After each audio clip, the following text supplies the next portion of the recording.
our conversation today was going to be about how to live better. So I would like you to share with us, what do you think people can do during these times to live better? Any tips that you have that you suggest so we could live better, especially during these changes? Yeah, that's a big question, but thank you for inviting me. I'm very happy to be here. I think in this time it is more confronting than ever for us as human beings. So I think the way how we focus our attention is one of the most important things.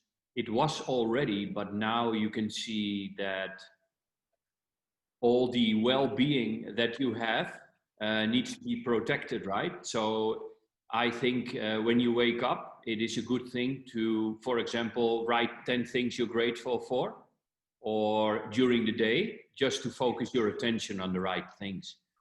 And I think also it's good to write down your goals. You know, those exercises maybe sound cliche, but they are incredibly powerful and they keep your mind in the right place. I think also a good tip is don't watch the news. I think it's a good tip, maybe the best tip I have ever given. I'm not so much into the news, I never was, but especially now I watch it very selectively, which means almost never. And it is just good, you know, because there is a lot of political discussions going on, which have basically no influence at all on our own life. Somebody said, I forgot his name, that your own house has more influence on yourself than the White House, right? If you live in the United States, that is. So yeah, spend time with people where you can laugh with, where you have a good time with. Take extra care of yourself. Yes, thank you for that. Definitely, these are amazing tips. And I would like you also to share with us how do you work with people? Like, how do you help people to change their lives or to cope with stress? What do you think is the biggest issue that people face as challenges when they want to face changes? From your experience with working with people. Yes. So when people change, then you have to go out of your comfort zone. And most people, they feel fear when they need to step out of their comfort zone. And the problem is nobody has learned how to deal with fear. So most people, they get afraid.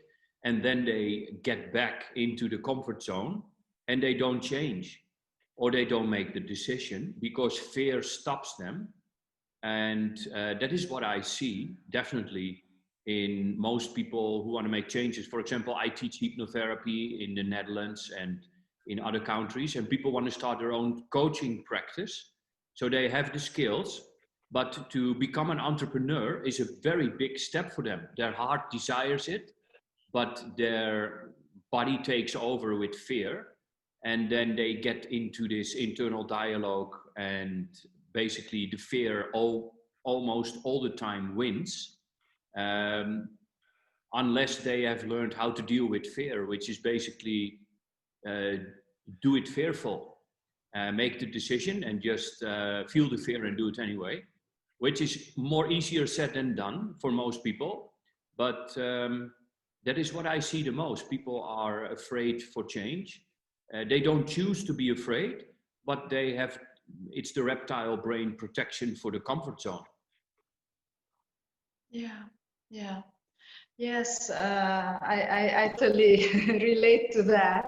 And how do you suggest that people deal with that? So if someone is scared and they start to see that this is the comfort zone or the familiar that they are stuck in, how do you usually help them?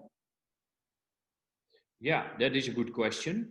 It is by first becoming more emotionally involved with the prize they are going to win when they do it anyway.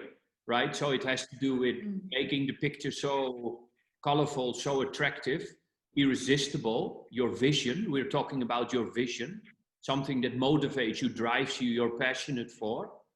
And then you have to train your mind to focus on that. And it has to be something that is more important, more valuable to you than what you have now. That is a first important step.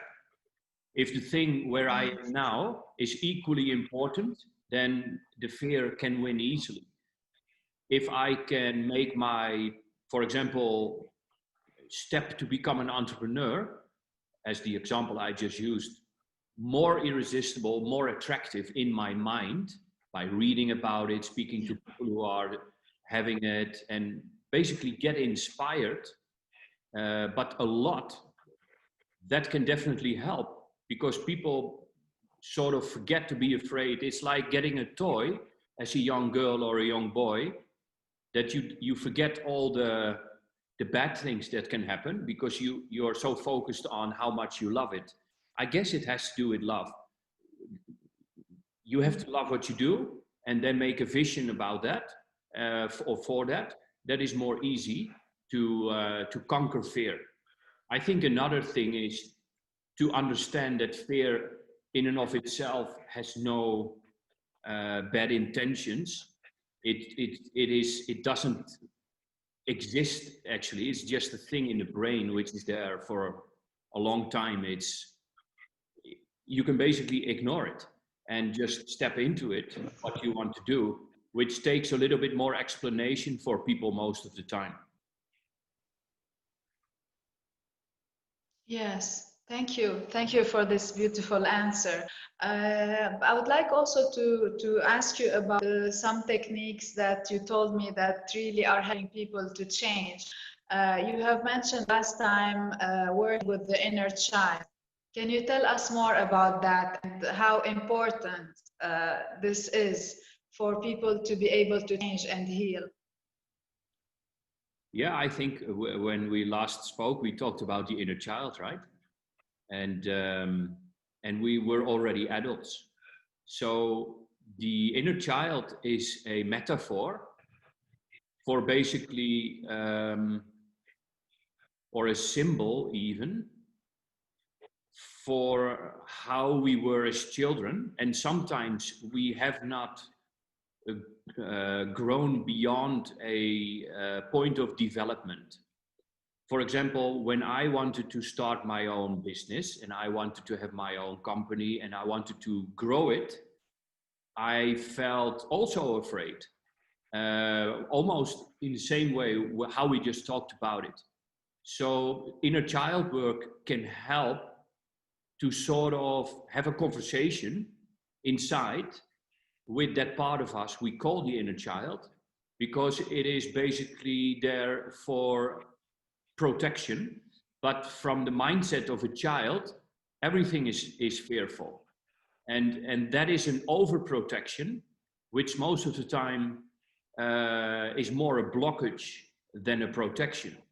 And so inner child work can help for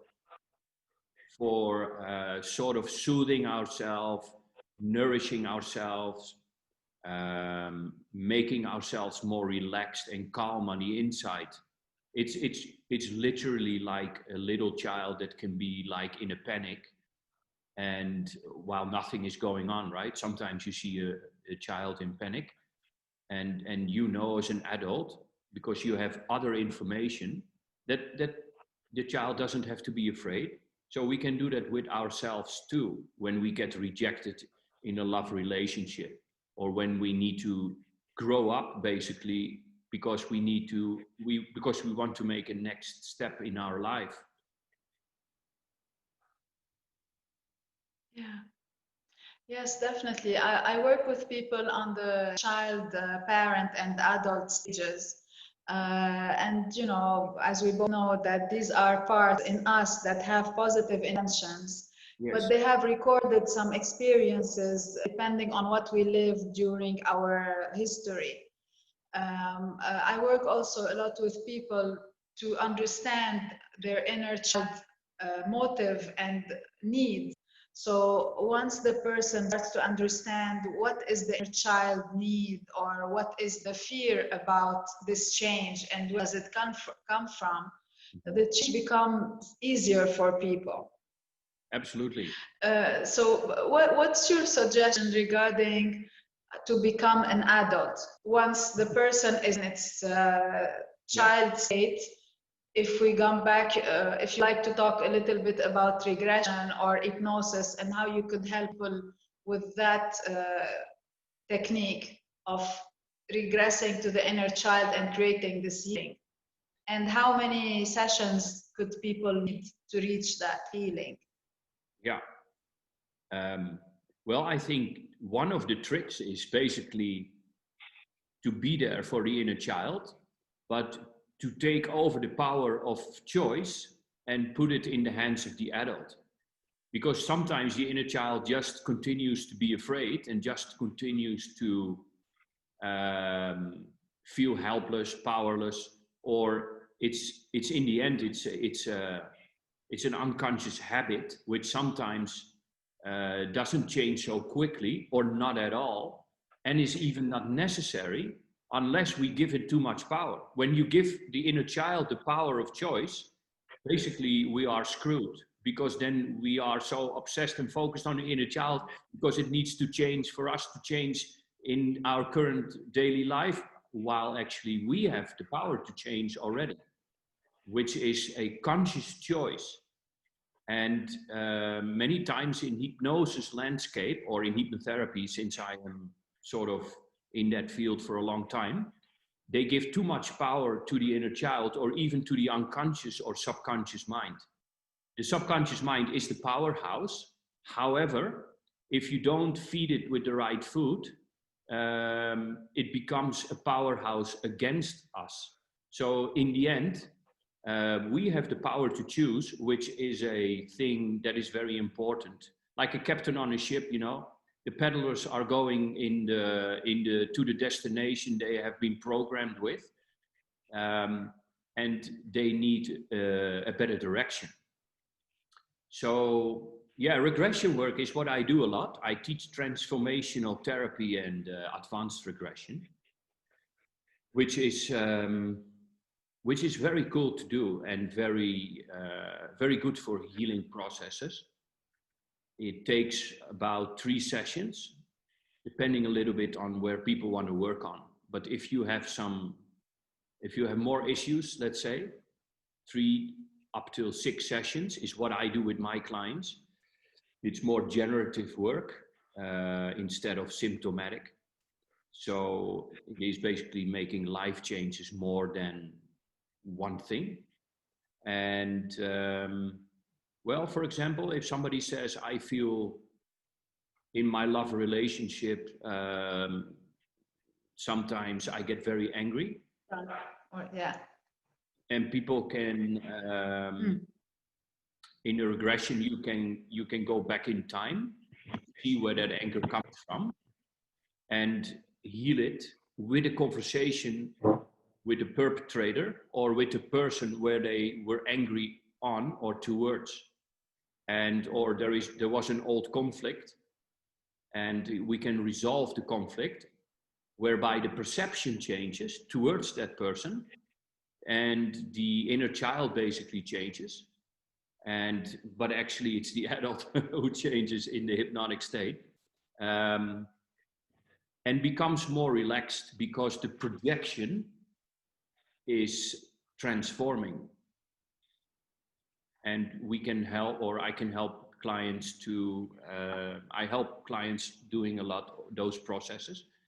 And I teach that in the Netherlands mainly. Is that Beautiful. I hope you can also teach it in Lebanon very soon. I'm sure many people would benefit from this technique. Thank you. I know that we took a lot of time today from your schedule, and I hope we will have soon more meetings. Would you like to tell a little bit about your programs, or how can people connect with you? I will keep the link when I send the video, But anything that you like to say as a tip or on your program, the floor is yours. Thank you. I love to do training in Lebanon, Beirut. And by the way, I think your work is amazing, and also the initiative you took years ago, Staying Positive in Lebanon, is excellent. And I've personally worked with you, and you've helped me a lot in my life to move forward. So I just wanted to share that with you. And yeah, mainly I teach trainings in the Dutch language. However, I taught many trainings outside of the Netherlands. So most of my work is in Dutch. We are working on expanding it in the English language. But to be very concrete, if people want to work with me, they could contact me via you, and they can send me a message and we can jump online. But for trainings, it's all in Dutch in this moment. Sometimes I organize something with a client outside of Holland, but mainly it's all in the Dutch language on this moment. Okay, thank you. So I hope soon it will be in English, and I hope that more people benefit from your work all over the world. Thank you so much, Martin. I'm always pleased to meet you, and during all these years, it's always a positive vibration whenever we connect together. So I hope to stay friends for years to come. Thank you again for this beautiful time together today, and I hope soon we will have the chance to have another interview with you. Thank you.